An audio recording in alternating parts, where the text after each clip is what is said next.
حاجته ومن عليه بكل ما له لقد سألت الندى من أين فارتسب لشيخ أحمد مدسيس وهو يلا نقول فيا إلهي تقبل منه حاجته ومن عليه بكل ما له لقد سألت الندى من أين فارتسب لشيخ أحمد مدسيس وهو ما كذب. mbokki asalaamaaleykum wa rahmatullahi taala wa barakaatu. yow mi siifur Baye Birame 2 Jaamal TV maa ngi lay ñaan ngay commentaire tey partager tey j'aime bu fekkee abonné goo ngir yàlla nga laal cloche notification boobu nga bës abonné bi laal cloche notification boobu xam ne moo ñu may doole. mais Abdou Aziz Sey ñun ñoo koy caaxaane ñun ñooy caaxaane Sey moo tax Abdou Aziz Sey ñu bari xamuñu ko Sey gisaguma Sénégalais bu ko xam Sey commencement bi rek a neex seen maam ji da ngeen yaakaar ëllëg pour mu tini leen aljanna waaye balay tinu ba yàllaa ko naan illa man adina wa qaala waaye bu dee sa jëkkër moo lay tiinu da lay tiinu direct bu dee sa jabar moo lay tiinu da lay tiinu direct sans yàlla jabar jëkkër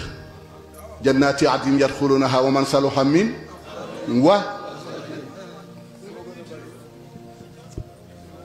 te du ci yow rek danal tinu tinu ay goroom nga tinu ko tinu say goro ñépp yàlla nangul leen bu fekkee sëy ba moo tax est-ce que jigéen ak góor jigéen ak jabar jëkkër ak jabar danañu ànd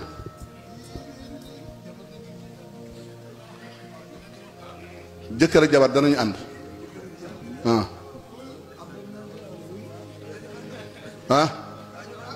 déedéet li taskunu waxul maaha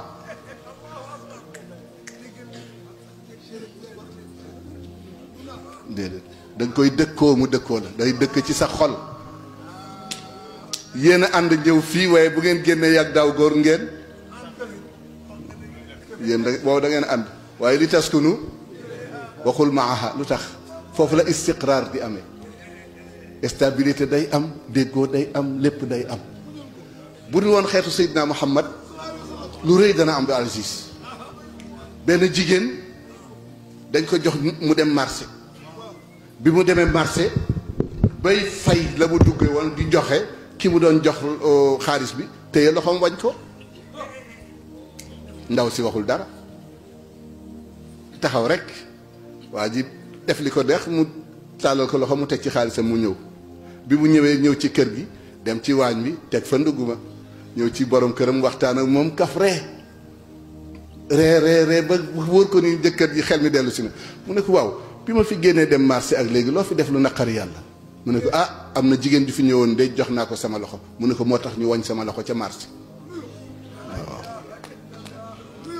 waaw Abdou Aziz sëy la nit ñi xamul mooy lan sëy la nit ñi xamul mooy lan gis nga sax di sëy ngay dugg ci néeg ñu ne ngeen moo ko fi indi kañ la ñuy déggoo kon dara xewagul ñu juyoo dafa am loo xam ne ci sëy leneen la Abdou Aziz xoolal yonent yàlla Ibrahima wala am na benn yonent boo xam ne bi ba mu naan doom ji bu nee ko bu ñëwee na saasee buntu bi na def li Ibrahima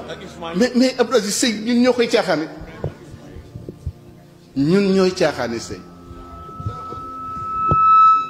am na ci benn danaa leen ñettali ñaar ndax bër set na benn bi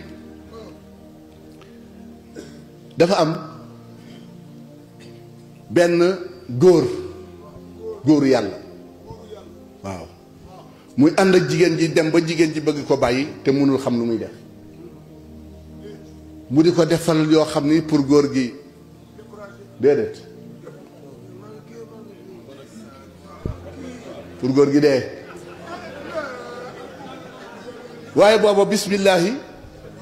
ba tey bismillaahi nga fa mu nekkoon waaye làmmiñ ñi koy tudd dañ ko dul tudde gëm poson bu nekk def na ko waaye bu dee lekk rek ne bismillah ba mu jox góor gi di dem rek si yàgg mu jox ko bu gën a bon góor gi ni ko cas waaye bis góor gi xamul nag ni poson lañ koy jox waaye bu dee lekk rek bismillah mu dem a dem ba si yàgg bu ne ko waaw nijaay toogal ñu waxtaan nag mu ne ko weer tel ba wii bis bu nekk ma jox la lot lu tax deewuloo mu ne ko ah xaw ma ko de man yëguma ko bàyyiwuma ko xel mu ne ko waaw lu tax nga di ko def mu ne ko bëgg a tàqali kook yow rek góor gi ni ko lu nekk ci kër gi may naa la ko jël ko nga dem waaw góor gi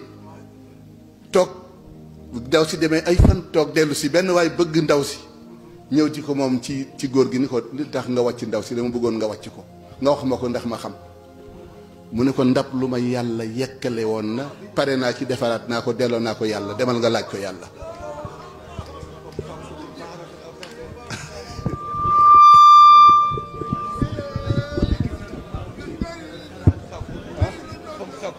bi maarufin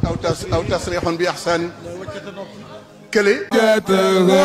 ومن عليه بكل ما له لقد سألت الندى من أين فارتسب لشيخ أحمد مدسيس وهو يلا منقول فيا إلهي تقبل منه حاجته ومن عليه بكل ما له لقد سألت الندى من أين فارتسب لشيخ أحمد مدسيس وهو ما كسب